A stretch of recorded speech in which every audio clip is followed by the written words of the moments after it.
So you're here on my YouTube channel, in my video, on my platform, for my YouTube channel, on my video, wanting to know what I thinks about Yume Nikki? Well, then here you have my thoughts on Yume Nikki.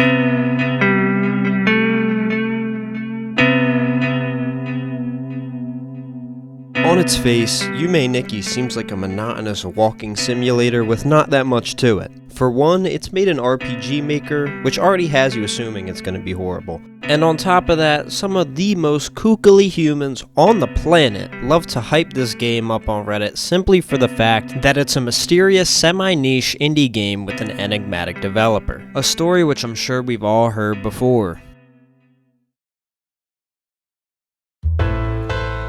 But now, I have perspective. I've played Yume Nikki for myself, and guys, I realized just how wrong that I was for thinking that way about the GOAT, Yume Nikki.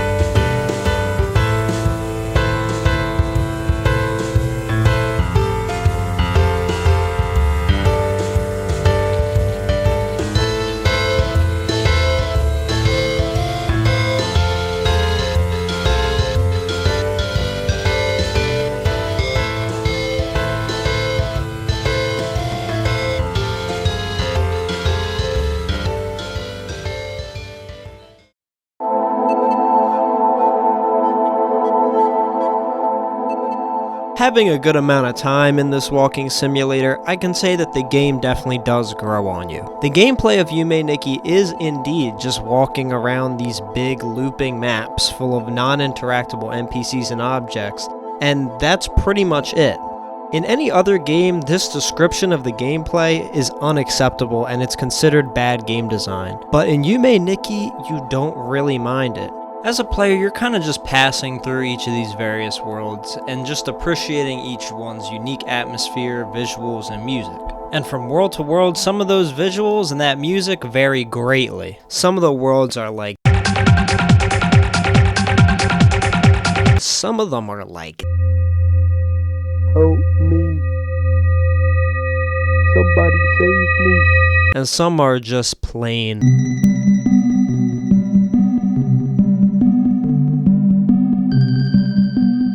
The game will reward you for exploration in the form of new areas to find and then to further explore in a self-sustaining loop of exploration being rewarded by exploration. There is tangible progression in the form of 24 effects hidden throughout the dream world, but what's really keeping you playing is the thought that the next batshit insane moment or dope world could be right around the corner, or that a random object in the environment that doesn't even look like it does anything or serves any purpose could actually be the one that when interacted with will teleport you to all types and sorts of hellish realms.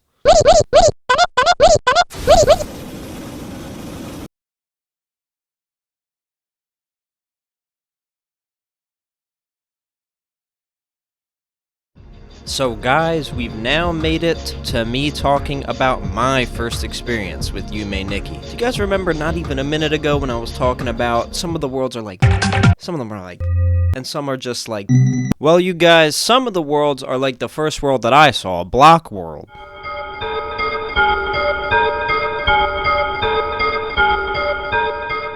During my first experience, I was watching my buddy stream the game on Discord, and basically what had conspired during this play session is that he walked around this little place known as Block World for 30 minutes and made zero progress in the game. All the while, the most sanity decreasing, evil, putrid, and vile music in the entire soundtrack was blaring in the background.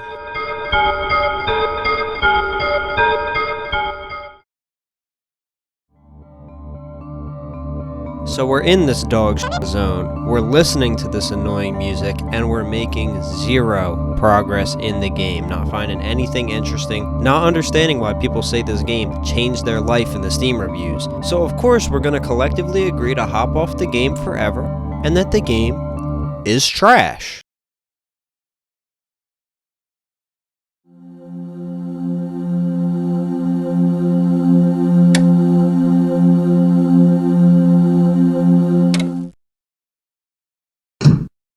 Ladies and gentlemen, you are about to witness a game go from garbage to greatness.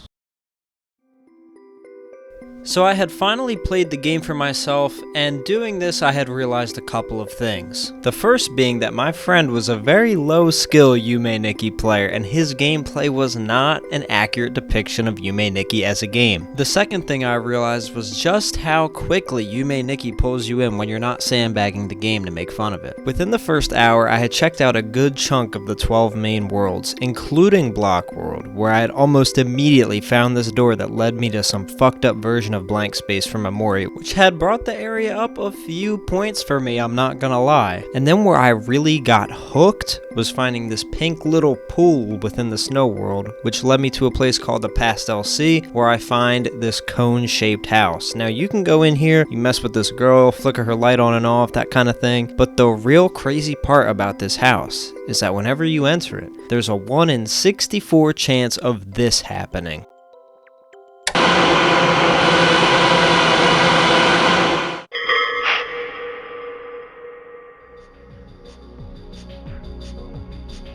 So it's at this point that I'm really starting to see why people love this game so much. And though I really did think it was trash in the beginning, everything that I've seen up to this point is really making me change my mind. And I'm starting to think that this game is actually pretty good.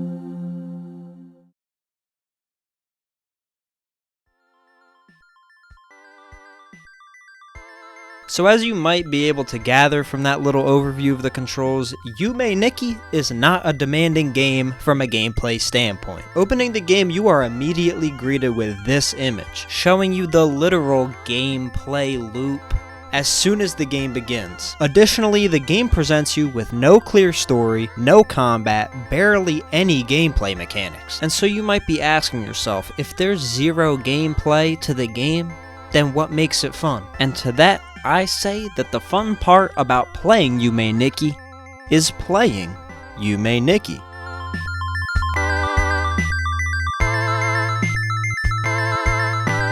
But before I go any further with this video, I think that I've spoiled enough of the game. I want to give any of my newcomers left watching a chance to go check out the game for yourself if you want to. So with that said, I'm going to be sending you guys off on your way by showing you how to get the bike in Yume Nikki. Because if you don't have the bike in Yume Nikki, then you're not going to like Yume Nikki. And if you don't like Yume Nikki, I already know your ass ain't coming back to watch the rest of this video. So let me be a homie and spoil this one last thing for you.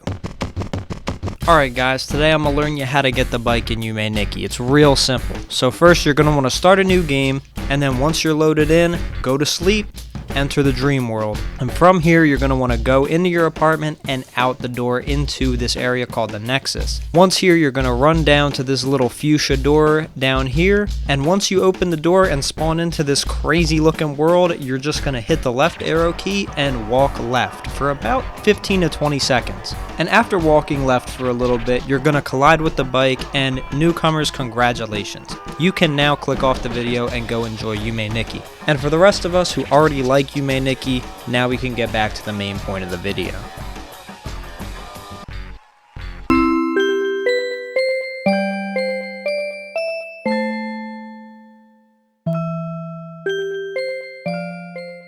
You guys, now that all the newcomers have left to go play the game for themselves, I have a confession to make. You guys remember that Yuboa clip I showed earlier? Guys, I'm sorry to say it, but I looked that up. And this is not the only thing in this game that I looked up. I looked up a lot of stuff. And to be honest guys, I feel bad because I robbed myself of the authentic Yume Nikki experience. However, in my opinion and in my defense, this is where the greatness of Yume Nikki comes into question. Because there's a lot of content in this game that you will never ever find without looking it up online or dedicating your life to the game. And the majority of this hidden content isn't so bad to have spoiled for you, as like a lot of them are one-off little gags, but some of them are genuinely entire standalone worlds with their own unique artwork and music. So you're kind of robbing yourself of the experience by looking it up and seeing it beforehand.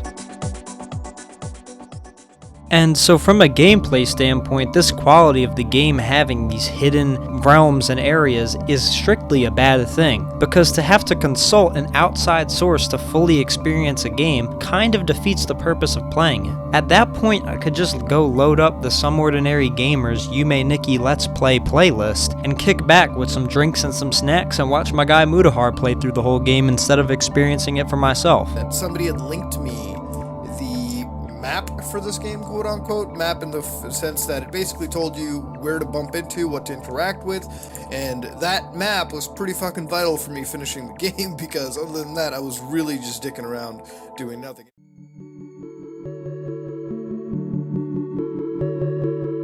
However, I kind of want to give Yume Nikki a pass on all of that, because just in the way that the game is presented to the player and in the sheer variety of content present in the game, it seems to me like Kikiyama had intended for this game to be played by a non-gamer. Also known as the type of gamer who isn't grinding ranked or sweating at children's games or getting 100% completion in all their favorites, or really any of that extra gamer type stuff. It's a casual game. You get on, you find something new, reach an endpoint, and then, once you're out of ideas or you just feel like it, you get off. The aforementioned gameplay loop will sustain itself for hours upon hours of casual play. And the idea of someone truly completing Yume Nikki doesn't really seem like it was even a consideration. Except, of course, for the fact that there is an ending to the game.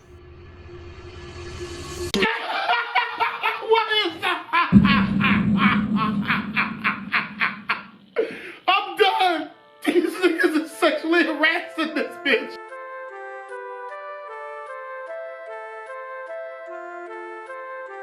Collecting all of the 24 hidden effects throughout the game gives you the ability to view this ending cutscene, and to be honest, this ending just feels like a big fuck you to any player who loved the game enough to actually go out and collect all of these effects, most of which have no gameplay purpose, don't do anything, and are just for aesthetics.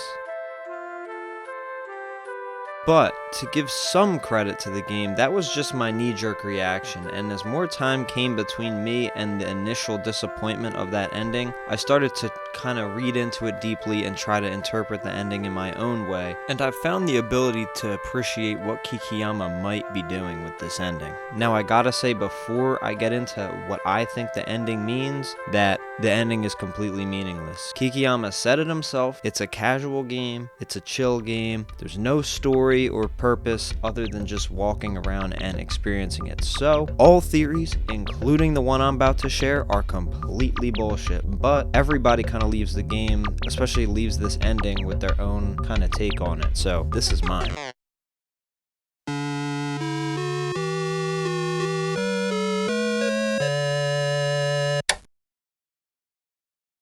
The ending of Yume Nikki is Kikiyama's way of punishing the player for demanding more of a game that does not demand explanation.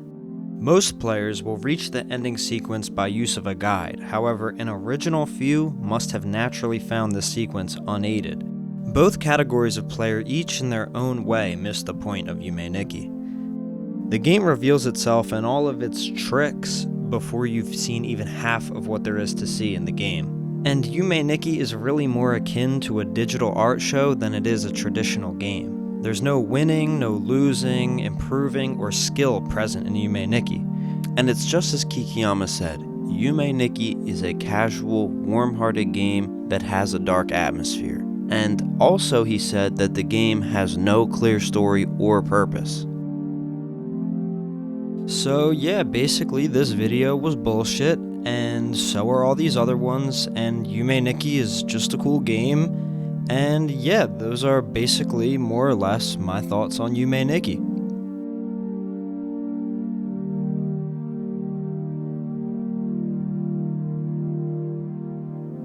Yo, what's up? I'm Tom, and I made that video that you just watched from this end of the play bar to that.